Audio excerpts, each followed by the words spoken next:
नाथ की मौजूदगी है, ऐसे में क्या कुछ कह रहे हैं एक बार सुनिए। क्षेत्रफल का हमारे पास जो हिस्सा आता है मात्र 11% आता है। उत्तर प्रदेश के पास 11% भूभाग है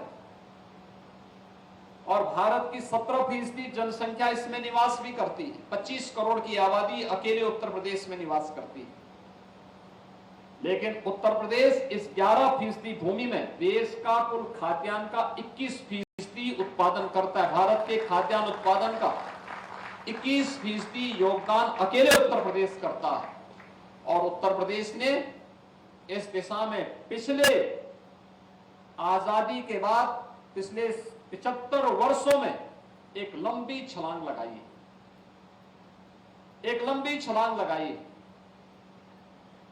पिछले 11 वर्षों में देश के अंदर कृषि और कृषि के क्षेत्र में क्रांतिकारी परिवर्तन हुए हैं।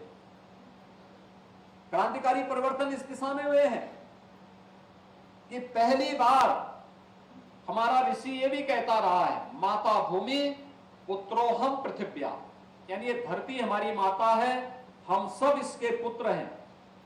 लेकिन हम खेती बाड़ी करते थे, लेकिन धरती माता के स्वास्थ्य का ध्यान नहीं रखते थे। प्रधानमंत्री मोदी जी ने पहली बार सॉयल हेल्थ कार्ड अनिवार्य किया देश के अंदर, और भी फ्री में देश के सभी किसानों के लिए। भारत के अंदर किसानों को कृषि बीमा के साथ जोड़ा। भारत के किसानों को प्रधानमंत्री कृषि सिंचाई की योजना के साथ जोड़ा। भारत के अंदर लागत का 1.5 गुना एमएसपी अन्नदाता किसानों को देने की गारंटी प्रधानमंत्री मोदी जी ने दी। भारत के अंदर पहली बार भारत के 10 करोड़ किसानों को हर वर्ष प्रधानमंत्री किसान सम्मान निधि का लाभ भी प्राप्त होता है। यह अकेले भारत होगा जो अपने अन्नदाता किसानों को इस प्रकार की सुविधा का लाभ देता है। और उसी दिशा में आगे बढ़ते हुए उत्तर प्रदेश में, जो देश की आबादी का सबसे बड़ा राज्य है, देश के फूड बास्केट के रूप में जिसे आगे बढ़ाने के लिए हमारे पास तमाम प्रकार की संभावनाएं हैं, उस उत्तर प्रदेश के अंदर 11% भूभाग में हम देश के अंदर 21% खाद्यान्न का उत्पादन करते हैं। इसमें हमारे अब तक 4 कृषि विश्वविद्यालय राज्य सरकार की ओर से, 2 कृषि विश्वविद्यालय भारत सरकार की ओर से, एक निजी कृषि विश्वविद्यालय और 89 कृषि विज्ञान केंद्र तो इसमें सहयोग कर ही रहे थे। 2018 में प्रधानमंत्री मोदी जी की अनुकंपा से यहां पर ईरी का यह सेंटर वाराणसी में खुल करके इसने एक बड़ी भूमिका का निर्वहन हमें किया है। उत्तर प्रदेश के लिए किया है, देश के लिए किया है। मैं देखता हूं डॉक्टर सुधांशु लगातार किस फील्ड में क्या काम हो रहा है, राइस के लिए कौन सी नई वैरायटी उपयोगी हो सकती है, क्लाइमेट चेंज के इस दौर में हम कौन सी वैरायटी को लें और कौन सी उपयोगी हो सकती है, इन सब के बारे में निरंतर कार्य कर रहे हैं। और उसका लाभ उत्तर प्रदेश के हमारे कृषि वैज्ञानिकों के साथ साथ कृषि संस्थानों को और उत्तर प्रदेश के विभिन्न संस्थानों के साथ साथ देश के तमाम कृषि संस्थानों को इसका लाभ हमें वर्तमान में प्राप्त हो रहा है। और मैं धन्यवाद दूंगा, का पहला राज्य है जिसके पास सर्वाधिक कृषि विश्वविद्यालय भी है, क्योंकि 5वां विश्वविद्यालय हम एक और कृषि विश्वविद्यालय बनाने जा रहे हैं। लेकिन साथ साथ 2 इंटरनेशनल सेंटर भी, रिसर्च सेंटर भी हमारे पास राइस का वाराणसी में और पोटैटो का आगरा में उन्होंने स्वीकृत किया। International rice research institute Varanasi 2018 से सफलतापूर्वक कार्य कर रहा है और आज यहां पर हमारे पास DGCIP डॉक्टर साइमन हेग भी आए हैं। आगरा में इंटरनेशनल पोटैटोस सेंटर की स्थापना करने के लिए उन्होंने जो रुचि दिखाई है, मैं उनका भी और DG eerie doctor Yvonne Pinto का भी हृदय से धन्यवाद देता हूं कि उन लोगों ने उत्तर प्रदेश में रुचि लेकर के उत्तर प्रदेश की कृषि को आगे बढ़ाने के लिए अपना योगदान दिया है। मित्रों, भारत में संभावना पहले से थी और मैं उसके बारे में आपको थोड़ा सा इसके बारे में बताना चाहूंगा कि क्या संभावनाएं थी। तब केमिकल फर्टिलाइजर, पेस्टिसाइड का उपयोग भारत के अंदर नहीं होता था। उस समय भी भारत की कृषि की क्या स्थिति थी, अगर हम उस पर थोड़ा सा ध्यान दें तो मुझे लगता है कि हमें बहुत कुछ जानने सीखने को मिलेगा। और वह इसलिए मिलेगा कि कम लागत में अधिक उत्पादन, यह आज की आवश्यकता है। कैसे हम इस दिशा में प्रयास कर सकते हैं, कैसे भारत का प्राचीन वैज्ञानिक करता था और कैसे हम आज उसको फिर से ला सकते हैं। DSR पद्धति, जिसके बारे में भी हमारा कृषि मंत्री जी बता रहे थे हमारे, कि पहले यह पद्धति ही हम यहां लागू करते थे क्योंकि इसमें कम पानी भी लगता है और उत्पादन भी ठीक ठाक होता था।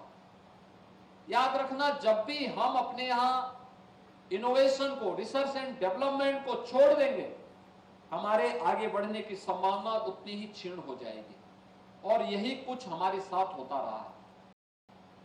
एक समय था जब भारत ने प्रगति की, लेकिन धीरे धीरे करके जब हम लोगों ने उसमें इनोवेशन को, रिसर्च एंड डेवलपमेंट को बाधित किया या उसको आगे बढ़ाने में हम चूके तो हम पिछड़ते गए। परिणाम हम सबके सामने है। आज हमारे सामने जो चुनौती है, उन चुनौतियों का सामना करते हुए हमें कार्य करना होगा। भारत के अंदर प्राचीन काल से आप देखेंगे, जिस काला नमक चावल की बात हो रही है, जिस पर ईरी भी यहां पर वाराणसी का सेंटर भी काम कर रहा है, यह 3000 वर्ष पहले भगवान बुद्ध ने इस चावल को दिया था, जिसको भगवान बुद्ध के ही प्रसाद के रूप में हम लोग इसकी ब्रांडिंग कर रहे हैं। 1 डिस्ट्रिक्ट 1 प्रोडक्ट में भी हम लोगों ने काला नमक चावल को सिद्धार्थनगर जनपद के एक प्रोडक्ट के रूप में इसको हम लोगों ने आगे बढ़ाने का काम किया है। धान की खेती की जब बात होती है तो उत्तर प्रदेश में लगभग इसका 8000 वर्ष पुराना इतिहास है उत्तर प्रदेश के अंदर, और उस प्रकार की वैरायटी उत्तर प्रदेश के अंदर मिली है जिनके बारे में आप कह सकते हैं कि इतना पुराना धान उत्तर प्रदेश के अंदर उस समय भी धान की खेती होती थी और यहाँ के वैज्ञानिक किस रूप में कार्य करते थे, उसका थोड़ा सा मैं एक उदाहरण आप सबको देना चाहूंगा, जिसके बारे में हमारे यहाँ के किसानों ने वो किया है। खासतौर पर दुनिया के अंदर, भारत के अंदर अगर आप देखेंगे तो कैसे खेती होती थी, इसके प्रमाण हमारे यहाँ मौजूद हैं 2 प्रकार से। कुछ तो शिलालेख के माध्यम से और कुछ विदेशी पर्यवेक्षक जो ऑब्जर्वर्स थे अलग अलग कालखंड में, जिन्होंने भारत का दौरा किया था, उन्होंने भारत की खेती के बारे में क्या उल्लेख किया है। जैसे ईस्वी सन 900 से 1200 के बीच में तंजावुर के शिलालेख में उल्लेख मिलता है कि प्रति हेक्टेयर वहां धान की खेती 15 से 18 टन प्रति हेक्टेयर का उत्पादन वे धान की खेती करते थे। आप सोचिए, आज से 1000 वर्ष पहले। दक्षिण कर्नाटक में, दक्षिण अर्काट में, वहां के शिलालेख में है 11वीं सदी में, यानी 11वीं 12वीं सदी में 14.5 टन प्रति हेक्टेयर धान की खेती उन लोगों ने उस समय वहां लेते थे। तमिलनाडु के शिलालेख में है 1325 में, उस समय उन्होंने 20 टन प्रति हेक्टेयर का धान का उपज वहां पर पैदा करने की सामर्थ्य वहां की खेती में थी। 1807 में कोयंबटूर में जो यूरोपीय ऑब्जर्वर ने वहां पर जो लिखा है 13 टन प्रति हेक्टेयर धान की उपज वहां पर पैदा होती थी। 1770 में चेंगलपट्टू में जो ब्रिटिश ऑब्जर्वर ने वहां पर लिखा है 9 टन प्रति हेक्टेयर धान की उपज वहां होती थी। और 1993 में अगर पंजाब के लुधियाना का आप देखेंगे तो उन्होंने कहा है कि वहां पे प्रति हेक्टेयर 4.3 टन गेहूं और 5.5 टन प्रति हेक्टेयर धान की उपज एक वर्ष में 1 हेक्टेयर खेती में पैदा होती थी। यह उत्तर प्रदेश, यह देश के अंदर का एक सिनेरियो हमें अलग अलग कालखंड में देखने को मिलेगा कि उस समय बिना किसी उसके हम लोग भारत के अंदर ये सभी कार्य करते थे। एक 17वीं ईस्वी में फ्रांसाय वर्नियर, यह एक ऑब्जर्वर आए थे जिन्होंने बंगाल की खेती के बारे में उन्होंने उल्लेख किया। उन्होंने कहा है कि देखिए दुनिया के अंदर ये मान्यता है कि मिस्र की खेती सबसे उत्तम मानी जाती है, सबसे उत्कृष्ट मानी जाती है, और हम भी यही उनका ये कहना था कि हम भी यही मानते रहे हैं।